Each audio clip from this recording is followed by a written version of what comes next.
It's been insane seeing how hard it is to reinvent a wheel when there are so many companies, so many sick designs out there, and to be able to stand out and create a design. But we just kept listening to the industry. We decided we're gonna start this company. We came up with a name. We got like a cap logo design, and we're like, oh boy, now comes the hard part. We need to design some wheels. We threw up all these wheels on the wall of wheels we love, wheels we hate, wheels that are out there, wheels that went away 20 years ago. It was kind of, you know, you're not going to completely reinvent the wheel, but it's more to understand the industry, look at some cars and some trucks and see where everything's kind of going and get just a feel for it. So we created this whole wall full of different wheels and then set up a board and had blank sheets where everybody in the company could grab a sheet and just start drawing up designs.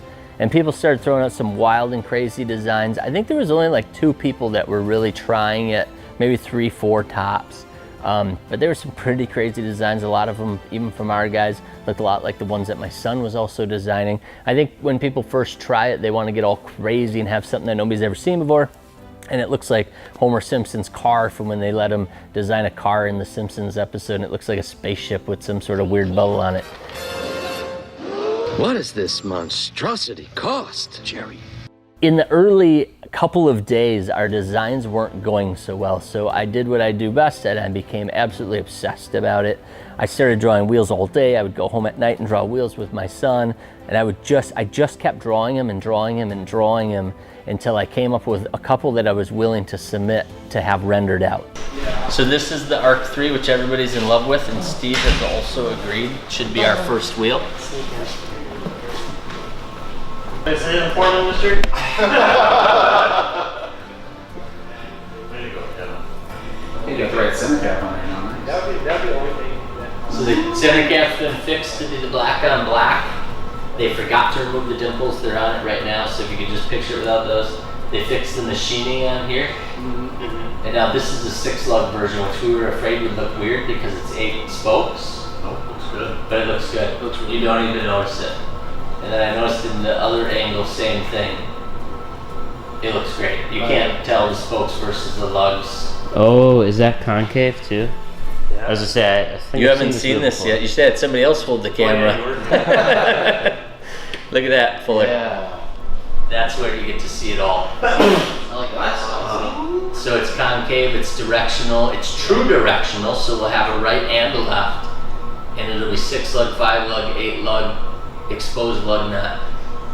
And the only thing we gotta get rid of are the rivets, and it's pretty much a go. And you'll notice that there's no lip at the back of the spoke. So the spoke's got this nice clean little boom, and then it's a wide open barrel, so the lip looks like it goes for, on a 24x14, it'll look like it's got a 14-inch lip on it. Steve is asking, shouldn't this have a light gray versus black on black? He doesn't like that you can't see the logo at all. What would machine? So it's like all silver. That's what everybody does. They put chrome on there, plastic chrome. So I think I would agree with Steve, do like a dark gray. Yeah, charcoal. Right. I feel like right now it looks like an unbranded cheap wheel. It does, and that's what I think Steve is feeling. Long way with the cap design. That's such a better cap than what they started. It wraps around the spokes. That's just a red. Oh, here's our 8-lug. Oh, okay. So yeah, we're gonna do this in crystal burgundy, kind of like the Lambo color, with machining, and then we're gonna do it in completely polished aluminum with clear coat. It'll look like a polished wheel. It'll be cool. That's way better. Barrel and the ARKON. You like it, Fuller? Yeah. The cave's visible, not Concave? It's like, oh, there's a cave. And that's a 6-lug too. Concave spokes, directional. When that Lincoln came up, you know, it was just a yes, yes, yes, must have it. Everybody just kind of went crazy. They knew that that was a clean wheel. They knew that it had the hybrid look to it. And we felt the same way. We just felt like we had gotten a slam dunk.